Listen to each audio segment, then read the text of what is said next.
শীত মানেই শুষ্ক ত্বক আর ফাটা গোড়ালির বিড়ম্বনা। সুন্দর পোশাকে সেজেগুজে বের হলেন, কিন্তু পায়ের ফাটা গোড়ালি আপনার সমস্ত সৌন্দর্য ম্লান করে দিতে পারে। শুধু সৌন্দর্য নয়, গভীর ফাটল থেকে হতে পারে ব্যথা ও সংক্রমণ। শীতে কেন পা ফাটে এবং এর প্রতিকার কি, চলুন জেনে নেই বিশেষজ্ঞদের পরামর্শ ও কিছু কার্যকরী ঘরোয়া উপায়। শীতে কেন পা ফাটে?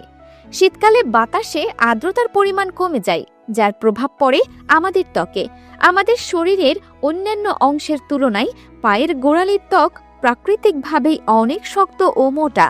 শীতের শুষ্ক বাতাসের কারণে এই ত্বক আরও দ্রুত আর্দ্রতা হারায় এবং শক্ত হয়ে ফেটে যায়। এছাড়াও আরও কিছু কারণ রয়েছে।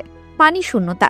শীতে পানি কম পান করার কারণে শরীর ডিহাইড্রেটেড থাকে, যা ত্বককে শুষ্ক করে তোলে।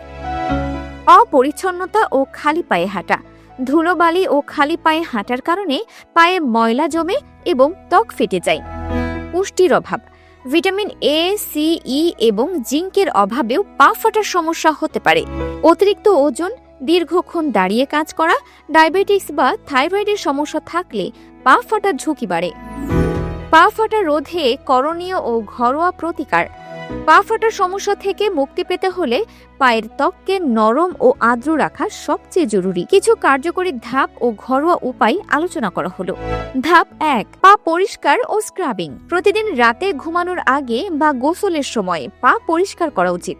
কুসুম গরম পানি। আধা বালতি কুসুম গরম পানিতে সামান্য শ্যাম্পু, লবণ এবং লেবুর রস মিশিয়ে পা 10 থেকে 15 মিনিট ডুবিয়ে রাখুন। এতে পায়ের চামড়া নরম হবে। স্ক্রাবিং। ত্বক নরম হলে ঝামা পাথর বা ফুট স্ক্রাবার দিয়ে আলতো করে ঘষে মৃত চামড়া তুলে ফেলুন। তবে খুব জোরে ঘষবেন না, এতে ত্বক ক্ষতিগ্রস্ত হতে পারে। ধাপ 2, ময়শ্চারাইজার ব্যবহার। পা পরিষ্কার করার পর অবশ্যই ময়শ্চারাইজার ব্যবহার করতে হবে। পা মুছে কিছুটা ভেজা থাকা অবস্থায় নারিকেল তেল মালিশ করতে পারেন। এটি ত্বকের আর্দ্রতা ধরে রাখতে দারুণ কাজ করে। এছাড়া সমপরিমাণ গ্লিসারিন ও গোলাপ জলের মিশ্রণ পা ফাটা স্থানে লাগিয়ে সারা রাত রেখে দিলে খুব দ্রুত উপকার পাওয়া যায়। Petroleum jelly. শীতকালে পেট্রোলিয়াম জেলি বা ভ্যাসলিন পায়ের ফাটা সারাতে খুব কার্যকরী। এটি শুষ্ক ত্বকে আর্দ্রতার প্রলেপ তৈরি করে।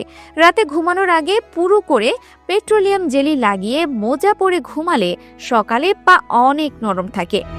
ধাপ 3, ঘরোয়া প্যাক।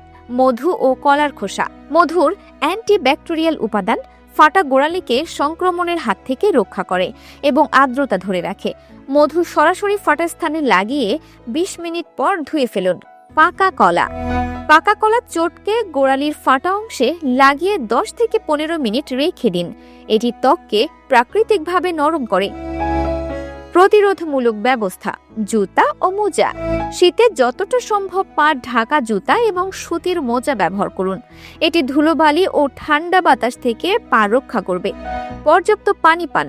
শীতে শরীরকে ভেতর থেকে আর্দ্র রাখতে প্রচুর পানি পান করা জরুরি। খাদ্য তালিকায় ভিটামিন ও মিনারেলে সমৃদ্ধ খাবার যেমন গাজর, পালং শাক, বাদাম ও মাছ রাখুন। নিয়মিত যত্ন নিলে খুব সহজেই শীতে পা ফাটার সমস্যা থেকে মুক্তি পাওয়া সম্ভব।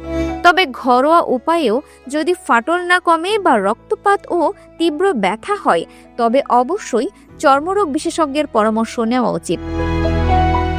Dinajpur TV multimedia desk.